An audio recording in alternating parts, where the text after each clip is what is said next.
It's a very expensive hobby and it can very easily get out of control, and we try to help people make smart choices. Yeah. I'm Blake Yeager, co-owner of Hobby Card Shop. And I'm Tabby Yeager, the other part of co-owner in Hobby Card Shop. So at the Hobby Card Shop, we sell single sports cards as well as Pokemon and One Piece cards. We sell cards anywhere from like 10 cards for $1 all the way up to thousands of dollars for a single card. We have vintage cards as well as modern cards. We also sell some of the local team kind of merch stuff. We sell what's referred to as retail product on the sports side, and that is just various sizes of boxes or packs of cards that you can get, as well as hobby boxes, which are behind us. Hobby boxes are much more expensive, but they guarantee a number of hits in them, a number of the more desirable cards. And hobby boxes are what makes a hobby shop essentially. And then we also sell supplies like sleeves and top loaders that will help keep your cards protected and in good condition, as well as storage supplies. Yeah. We offer grading services for customers, which is a massive part of the card world. People wanting to get their card graded on a scale of 1 to 10. And then also just educating the community about the card market. We can help you understand what you have and what you should do with what you have. Wait, did they get my grade? Yeah, that's great. I have one.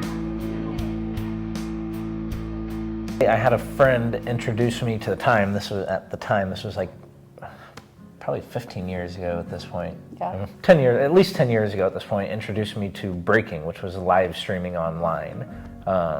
So I started doing that years ago before it got so big, and one thing kind of led to another. And COVID is what really drove the market. It was there, and you were breaking before COVID happened. But when COVID happened, it definitely, there was a boom in the business. Blake's parents downsized their home. I'm sure a lot of people maybe have parents who have downsized their home, and his childhood collection ended up in our basement. We still lived up north in Illinois at the time. And I would say half of our basement was just these massive tubs full of sports cards. And looking up what these cards were worth, it was looking like most of them were only worth $1. And at that time, our mentality was, well, there's still probably 500,000 cards here. That's even at $1 a piece, that's a lot of money. So we started to list them on eBay to try to sell them. And so we eventually realized that it was not worth the time and effort that it was taking to sell these cards. And our focus shifted to finding out what cards are valuable that he still had, and let's figure out what to do with those cards. Our store is very close to a spring training facility where the St. Louis Cardinals and the Miami Marlins, it's their facility for spring training. And then you also have other teams in the Grapefruit League that will come to Florida and play their spring training here as well. So we knew that we would have a lot of foot traffic during spring training, and that is why we chose this location. What we didn't anticipate or know was how much the spring training business is such a small part of our business. So what we found, we opened the store in August of 23, and we wanted to open before spring training and before South Florida's snowbird season, so that we could understand, like, can the local foot traffic support our business? Can we pay the bills with just the local foot traffic? And we found that is our core business. It's the families that come in every week. It's the students that come from campus every week. It's the local foot traffic that is helping our business be successful. Yeah. It's good to see you. Always appreciate it. Absolutely. And you sure don't want anything for the case of the? No, not at all. Awesome, man. Thank you, dude.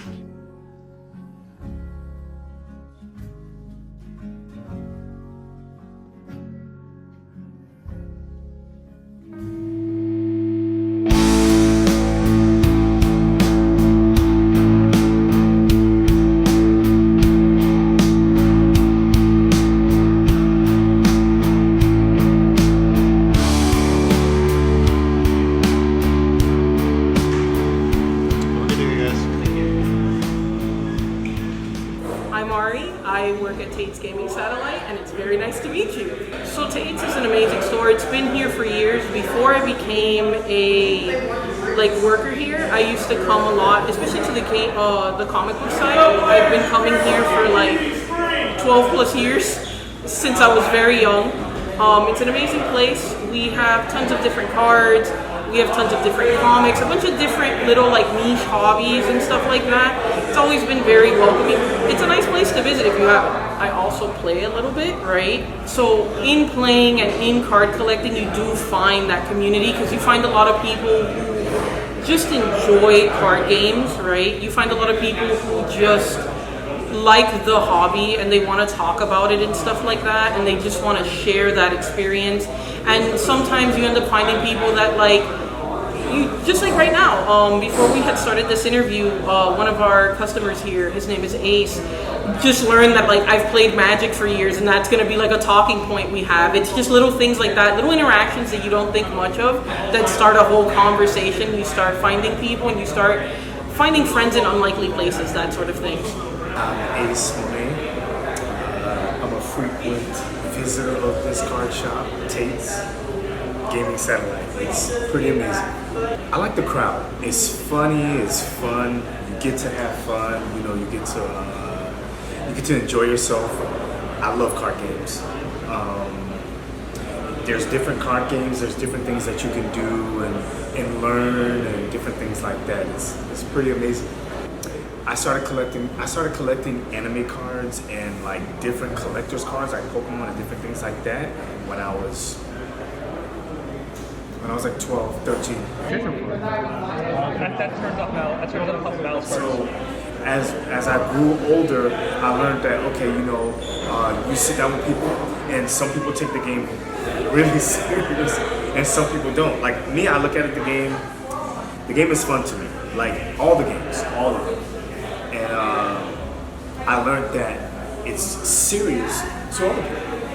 So it kind of changed me in a way where I have to view it differently. If I sit down with a friend and we're about to play, he's probably going to take it more serious than I am. So I'm going to have fun, but he might take this really serious.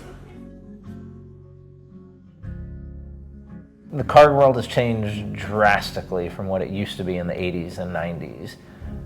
Especially on the sports card side.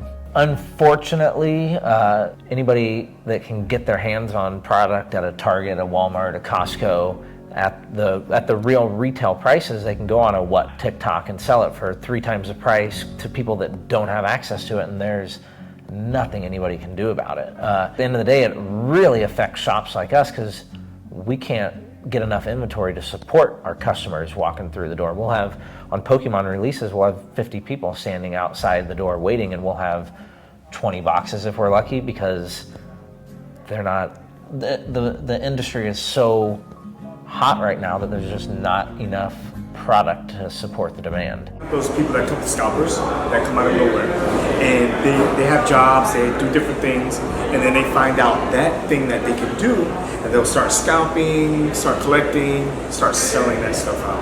So, do I think it's a good thing? I don't agree with it fully. I don't scalp. I don't scalp. Like when I buy stuff, if I buy it in bulk, it's for me. And if I resell it, it's maybe because I have multiples of it. But I don't go to the store specifically because of that. And then I, scrape up all that stuff. No one else can buy it. Yeah, it's not fair. A lot of card shops like ours have like implemented limits and stuff like that, like one product per person, that sort of thing, to kind of keep it down and make sure that most people can get it. But it is a thing that happens, unfortunately. We have a lot of scalpers that will come into our store trying to sell us sealed product, and we just have a hard line in the sand that we won't buy from scalpers, even if we have to buy from a trusted distributor at a higher price. We won't buy from scalpers because we feel that just encourages the behavior, and it's only making it more expensive for everyone. We want our customers walking through the door to have an experience, and every time they come in to be a little different and want to come back. The community's been amazing. They've been our biggest advocates, just the word of mouth, the people telling their friends about us. We do birthday parties. We've done autograph signings. We've done sport, like baseball, little league teams have rented out the place and done like opening boxes. Yeah. Yeah.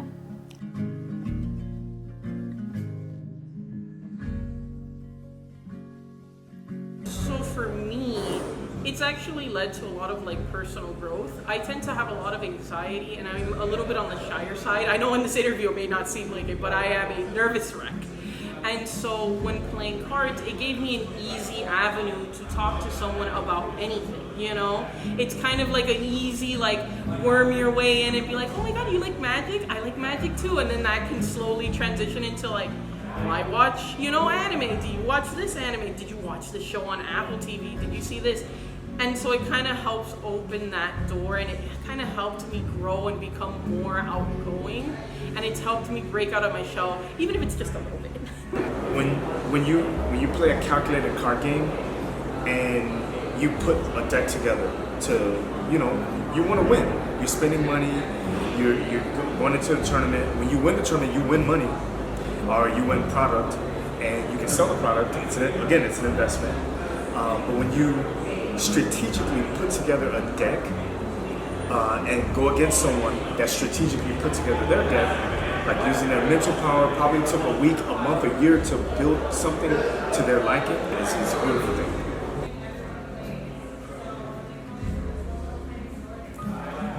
So I play a deck called Cash Churros. And the deck is based on removing your opponent's cards and lowering their ceiling. Basically locking them down.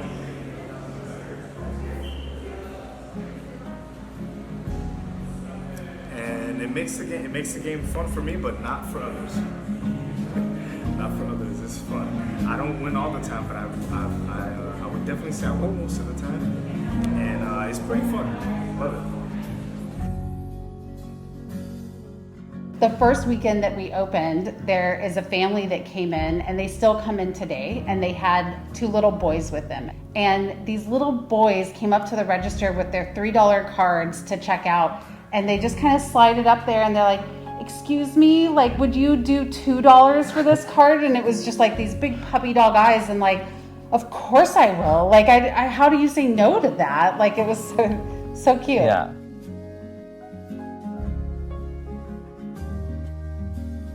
I love when kids come in, whether it's Pokemon or sports, and they're really interested in it, but they kind of don't know a lot, and you get to just kind of get down on their level and like teach them about what they're interested in and help them grow their interests, and also going back to helping them make good choices about what they're doing, but also just encouraging them to like let what you like drive your decisions here. And I feel like we have those almost every day, and it puts a smile on my face. Yeah.